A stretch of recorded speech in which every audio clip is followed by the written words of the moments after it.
Good evening, I'm Pinky Webb. Tonight we ask the questions, we tackle the issues, we clarify matters, and we get on point.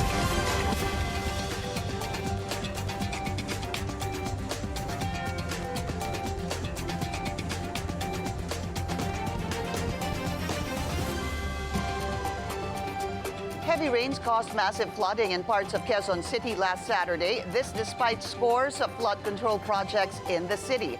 The local government has said out of more than 250 projects worth more than 14 billion pesos, only 2 were actually approved by its officials. Let's get on point with Quezon City Mayor Joy Belmonte. Mayor Joy, good to finally have you. Thank you for your time. Welcome to the show. Thank you for having me, Pinky, and it's a pleasure to be here. All right, let's start with what happened over the weekend. When we saw the pictures, the videos, that was terrible flooding, especially the one in Mother Ignacia. That's where I saw cars were stopped. And I think there was even a car that was submerged. And yun ba yung parang merong lumangoy doon sa area na yon? If we can show some of that footage, what happened in Mother Ignacia? Well, what happened basically is something called a hyper-localized thunderstorm.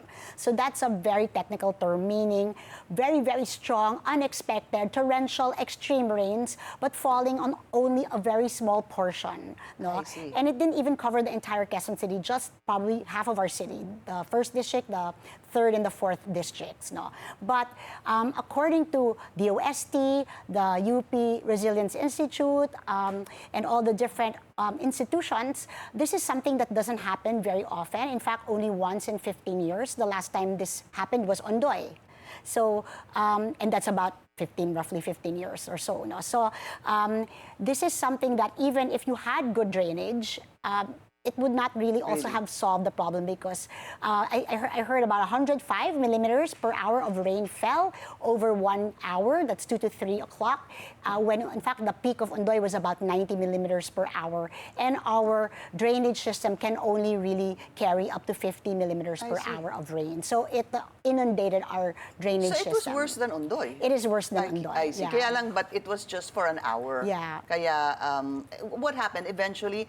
Bumabaho ba kaagad humupa kaagad yung baha there in Mother Ignacia? Humupa naman kaagad yung baha, more or less. Iba-iba yung oras ng paghupa, but more or less, humupa naman ng mabilis ang baha. Okay, so you're not blaming the drainage system or whatever, kunwari sabihin po natin basura, dahil sinasabi nyo nga, sobrang dami lang talaga nung tubig, ulan, na bumuhos doon sa lugar na yon, and the drainage could not really even, it didn't have the capacity to take in that much rain. Yes. What can be done though in the event that this happens again? I know you were saying that this happens once every 15 years, but sabihin po natin, it's a prolonged rain. Yes. Kahit hindi po ganun kalakas pero mahaba naman po yung oras, they might experience the same thing. Well, of course, Pinky, I don't want to blame anyone because I'm just not in the habit of doing that. But I feel, of course, that if we had a better, more upgraded drainage system, then, of course, I think that the effect would have been different. No? Not that bad. And I'd like to stress, of course, that Quezon City does have a drainage master plan. I've been talking about this for a very long time because we were probably the first or one of the first cities that had one, just because I know that the national government doesn't have one. And I wanted to make sure that well, one of my promises to the people of Quezon City is bago ako bumaba sa pwesto, ay susubukan kong resolbahan ang problema ng baha. No? So, the UP Resilience Institute worked with us, scientists, engineers, to come up with this plan. It took us 2 years to make. We invested 20 million pesos, and it's a beautiful plan. Now, when we finished this plan, I told the DPWH, kung gagawa kayo ng mga flood control programs sa aming pong lungsod, pwede ba sundan na lang po ninyo itong aming drainage master plan? Kasi ang ganda niya, may mga modeling pa siya. So, kunwari, when rains fall, we know, for example, how much rain will fall in a particular area for it to flood. Kasi malalaman yung mga low areas, yung high areas. So, ang ganda na model talaga yung mga hazard areas natin, yung mga flood-prone areas natin. And the solution is several, no? Maraming solutions. So, one is upgrading our pipes, making them bigger. Another is to create detention basins. So, ito yung solution sa napakaraming mga bansa. And you always say, oh, BGC doesn't flood. It's because it's a huge detention basin, really. So, right in the middle. Right in the middle. So, maraming yan sa plan. That's part of the master plan. That's part of the the master Quezon plan, City. yes. Okay. So, And you spent 20 million for yes, this master 20 plan. million. Just a quick question on that. You have a master plan for Quezon City, but you are surrounded by other cities. Yes. Did you take that into account? Yes, because waterways are transborder. They don't recognize borders. But of course, the job of coming up with a regional master plan is not, of course, in my hands. It should be the DPWH. And they don't have one for the whole region. And that's why they come up with all kinds of pache-pache projects all over with no, they're not comprehensive. And you've had this for 2 years? Is that Yes, so? yeah. Okay. So actually, after we came out with that, we asked DP, kindly please use this plan. And then I also spoke with my congressmen. Anim sila sa Quezon City. Sabi ko, may lobby powers kayo, pwede kayong mag-lobby for funds for your respective districts. Sana pag nagla-lobby kayo for flood control, can you also please refer to this plan? Yun ang aking pakiusap. And what was their response to that? Well, they said, of course, yes. But clearly, it did not happen, no? Okay. I want to go to that in a bit, no? I just want to show the other flooded areas during that weekend. One, of course, in CP Garcia, meron din doon, terrible flooding there. And of course, nandiyan din yung Araneta Avenue, Kamuning, Agham Road, Visayas Avenue. All right. Very interesting. You mentioned that you have a master plan. Good. It's good you guys invested in this, and I'm assuming it should work. Here's the thing. When I checked the Sumbong sa Pangulo website, I saw 124 flood control projects in Quezon City from 2022 to 2025. And I'm mistaken, because during the press con you had, together with your engineer, he said that there were 256 flood Yes. control projects. Yeah. To the tune of, how much was it About again? 14.5 billion pesos. 14.5 Yeah. billion pesos. To be clear, what were the years covered by this 14 billion pesos? I think 2021 to 2025. Okay. Yeah. Mayor, dun sa 14 billion, would you know saan napunta yung pera? Yeah, napunta sa iba-ibang flood control projects. That I was not suppose. part of your master plan? None of which are part of our master Not plan. even one? We can't really tell at the moment because they were not coordinated with the city. Only 2 out of the 256 projects were coordinated with the city. And when we found out na pumuputok na ng itong issue ng flood control, tsaka ko lang pinahanap itong mga projects na ito. And yun na nga, we found a few, 141 from the Isumbong sa Pangulo website. Pero I was convinced that it was not all. Tingin ko marami pang iba. So I put out a crowdsourcing appeal sa mga taong bayan. Magsumbong kayo. Meron ba ang flood control project sa inyong mga komunidad? Sabihin nyo sa amin. No? Then I talked to the barangay officials. No? Sabihin nyo sa amin kung ano yung mga projects sa inyong mga jurisdictions. And then may website pala yung DPWH. So tinignan ko rin yon. So the total that we came up with, it was about 256. No? And ayun na nga, dalawa lang yung na-coordinate sa amin doon sa 256 na yun. Why? Can please explain to us, because again, this is a question I've asked over and over again. What is the responsibility of the local government with regards to projects implemented by national to the respective district? In other words, ano ho ba talaga responsibilidad ni Mayor Joy dito sa lahat ng proyektong ipinapatupad at ini-implement ng DPWH sa inyong city? Well, ang tingin ko, dapat may coordination because alam ko sa local government code, nabasa ko naman dati na dapat talaga laging nagko-coordinate yung national sa local. Bukod dyan, alam ko na may existing executive order na nagsasaad din na kailangan may coordination. Alam ko rin na kapag nakikipag-meeting ako sa iba't ibang ahensya ng pamahalaan bilang mayor ng Lungsod Quezon, napakahalaga ayon sa kanila, sa mga cabinet secretaries, makipag-ugnayan lagi sa local government. At bukod dyan, nagpasa pa ng ordinansa ang Quezon City Council na kailangan mag-coordinate ang national government sa local government. Why was there a need to even pass an ordinance? Because they were not already coordinating with us, even And from the why? start. I don't know, Pinky. I really don't understand why they would bypass the local government, but they were not getting permits. So I want to stress that because people on social media would say, Right. yeah. Go ahead.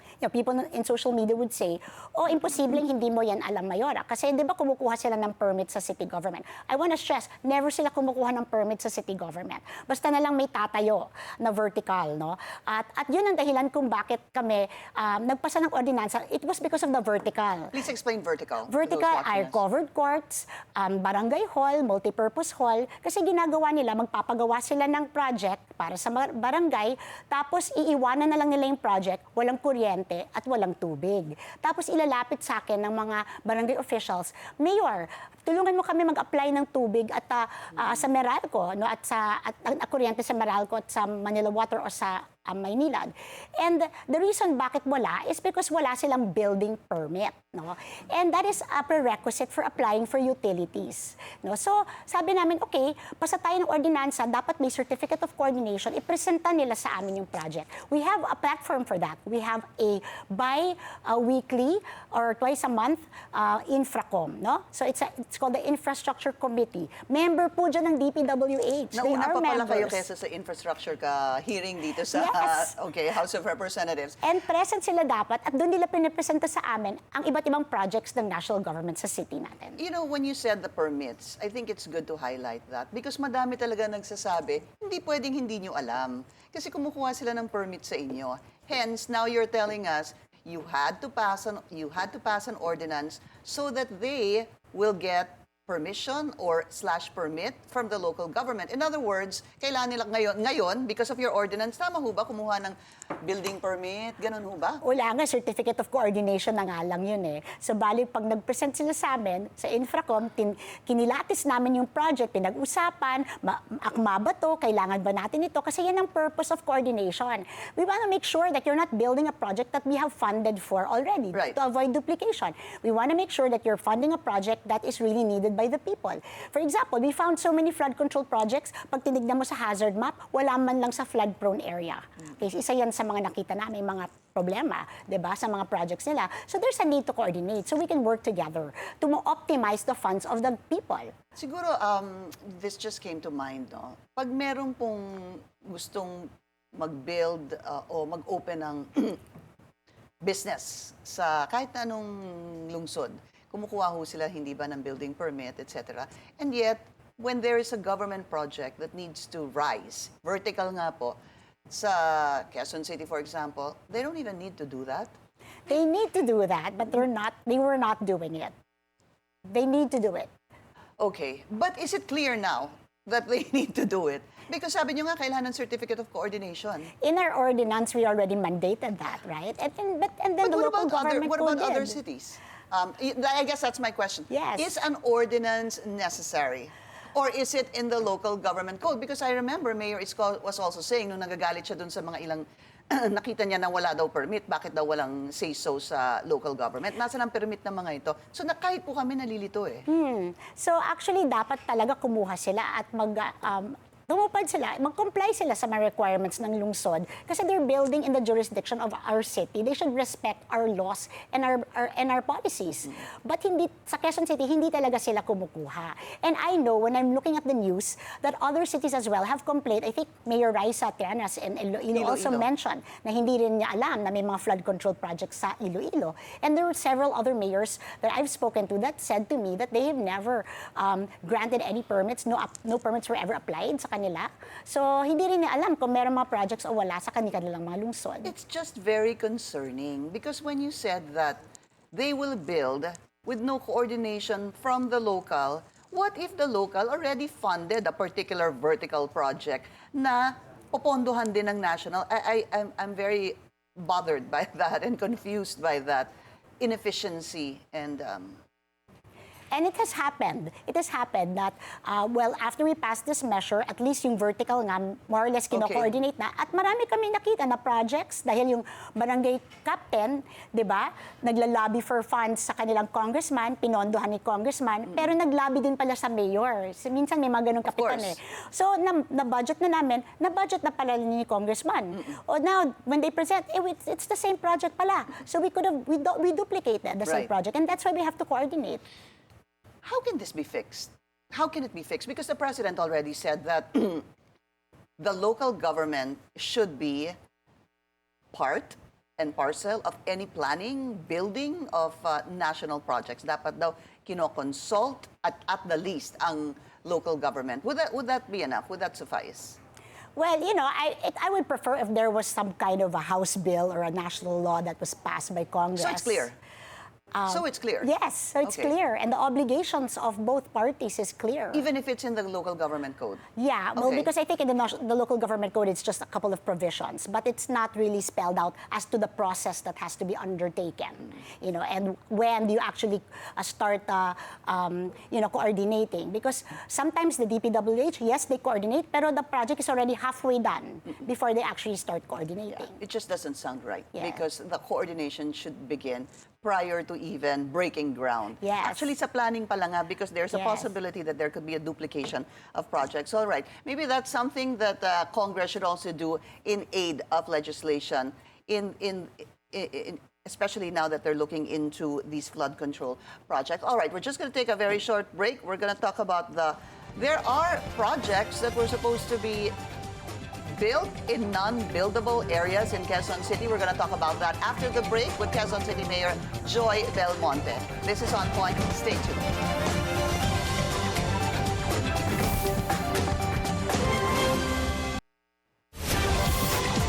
Welcome back. Still with us, Quezon City Mayor Joy Belmonte. So, let's talk about these. Meron ho kasi tinatawag na letter of objection. So, sabi niyo, inikot niyo na ito lahat. Sino yung binigyan niyo ng permit? Nako, I forgot the other one. There are two out of 256. Yeah. I know that one is a project in La Mesa Eco Park. Okay, and I know another one is also in that same district, the 5th district. I don't recall giving any other permits, but because they don't really apply for them. That's why. No, but I do want to talk about those projects in Santo Domingo, or one project there. Go ahead. Santo Domingo and also Talaya. No? There is a creek, and I've talked about this so many times because it's so absurd. It's called the Matalahib Creek, and it's a tributary of the San Juan River. And they actually built a pumping station right on top of the creek. No, and the pumping station is about 97 million pesos. And it turns out it was only phase 1.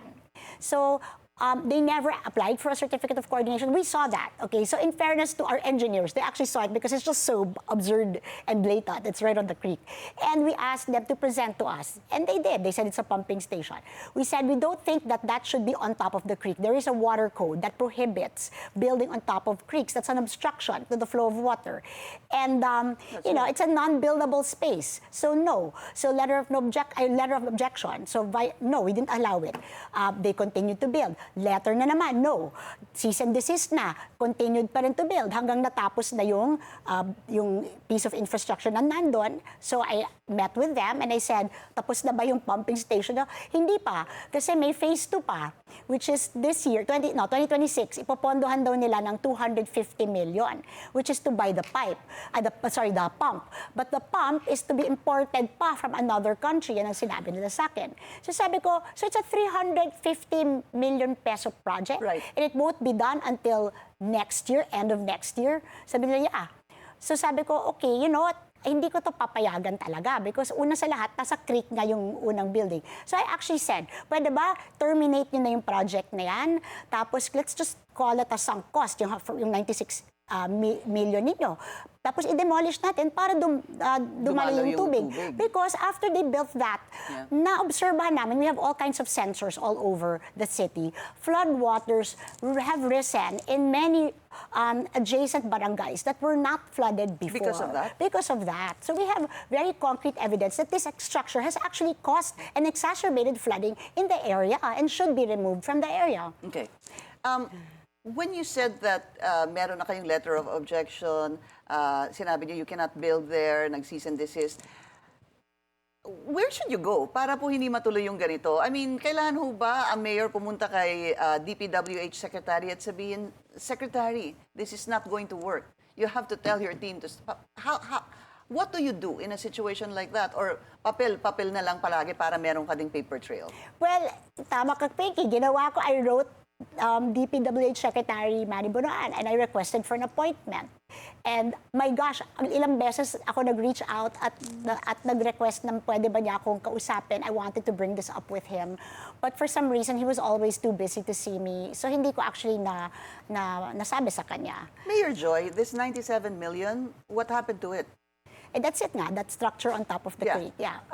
Is it a useless structure there? Yes, it's there. It's and a you useless said structure. kailangan, it needs to be demolished because it exacerbated Yes, adjacent that areas. was my request to DPWH. I said, what if you're going to finish this project in 2026 or the end of 2026 with a pump, and then we're not even sure if that technology will really work? Because, to be honest, I've spoken to some experts who believe that that is the wrong intervention for the floods in that area, and we requested to see a study, and there was none presented to us. Sabi, I recommended that. Sana pwede na lang ninyong i-terminate yung project, save the 250 million for another flood control project. Terminate the project and render useless that 97 Well, million it is kind of useless, isn't it, Pinky? Yeah. Okay. Apart from this, were there other issues? Because that was one of the issues I wanted to discuss with you. How can one build in a non-buildable area? Hindi ho ba common sense yun? Opo, I think, well, yes. I agree, Pinky. Talaga, totoo yun. I don't know what made them decide to do that. But when somebody has to answer for that. But yun na nga, when we asked them, I did meet with the regional director and the DE, and they said something like, or we got some kind of a message na because they wanted to build on a piece of land on the side of the creek, but it was privately owned. But then that's why nga, I am advocating coordination because the city can expropriate We have that power naman We can purchase land. We can even relocate informal settlers if they're in the way of a project. So that's why it doesn't make sense not to coordinate with the city. Why would you, it's not an ideal space, but sige, let's just build there kasi private yung land. Why don't you talk to the city? Baka the city can help. Yan naman yung point ko dito, di ba? What is it? Is it because you don't have a good working relationship with the district engineer? What's that all about? No, I think it's just the way it is in all, the way they do things. I've been thinking when you've been reading the news, all kinds of things have been happening all over the country. Many mayors have been saying that they're not getting consulted or they're not getting permits from the local government. So I just think that's a practice. Yeah. It's come to light actually because you're right. When you said yung permits, people were saying that imposibleng hindi alam ni mayor, imposibleng hindi alam ni governor, imposibleng hindi sila kumuha ng permit sa local government. And then now you're saying 2 out of 256 only secured permits from Quezon City, from your office. What do you intend to do now, moving forward? Well, moving forward, we're continuing the investigation. Last week, when we did the press con, I think we had inspected about 90 projects, and now we're almost done. We have about 50 more projects to inspect. And all of that, of course, all of our findings, we're going to submit to the independent commission that the president is forming because they are in a better position to delve deeper and really find facts with regards to whether cases should be filed. But in my position, I think that we are in a good place to file a case against, well, whoever is responsible for building on top of our creek, because this is a very local issue. And I think I can actually, as a mayor, already file a case against responsible individuals for that. But who's responsible for that? Would that be the district engineer? Well, whoever signed off on the project, I guess the district engineer and maybe the regional director. And which company, which construction company was this? Do you know? Well, that one on Matalahib is St. Timothy. St. Timothy is the one there. I see. All right, so moving forward though, how do you intend to be able to make use of this study that you did and paid for in Quezon City for your Quezon City master plan? Well, since I keep talking about it, first I had a meeting with MMDA, Chair Artes, and he is a great believer also in detention basins. So the MMDA is a massive plan to build detention basins all over Metro Manila. And he's actually talked to me about it, and it's very aligned with our plan. So that I'm hopeful. That's one. The second is the dredging part. Well, we know that Ramon Ang has already volunteered to help mitigate flooding in Metro Manila, and we have been in discussion with him, and we've actually signed a memorandum of agreement already, and he will help help us dredge the Tulyahan River and the San Juan River. So that's that.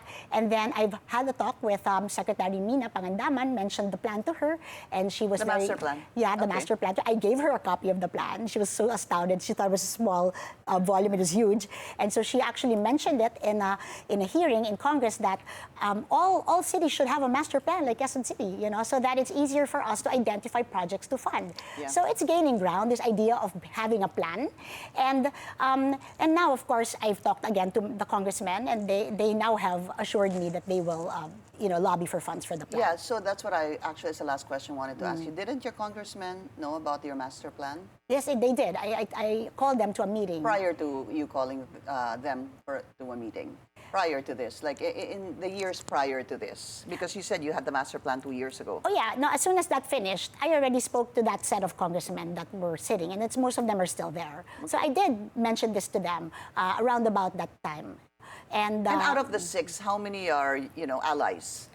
Well, at that time, all. Okay. All of them are allies. And all of them assured me that they would fund the master plan. That's the question. If parang it's almost as if kailan dapat magkapartido, magkabati yung mga mayor at yung mga congressman para matuloy kung ano man. Anything that you want to do in your district doesn't have problems. You don't encounter problems because you're all, in one party, you're all gunning for the same thing. You're aiming for the same objective, right? And so now I'm questioning that, because if they knew about this 2 years ago, then whatever they lobbied to the DPWH should have been part of this master plan that was already ready 2 years ago. I agree. So, but maybe, there are other priorities at that time for them as well, because I know that they do get requests from their barangay officials for flood control projects. So I'm just assuming that they prioritize the requests of the barangay. But for the good of the city, if there's a master plan, you prioritize that. I would think so. I would think so. All right, Quezon City Mayor Joy Belmonte, good to have you. Thank you so much for your time. That's On Point. Join us again tomorrow, 7:30 p.m. here on BNC, the Billionario News Channel. I'm Pinky Webb. Thank you for watching.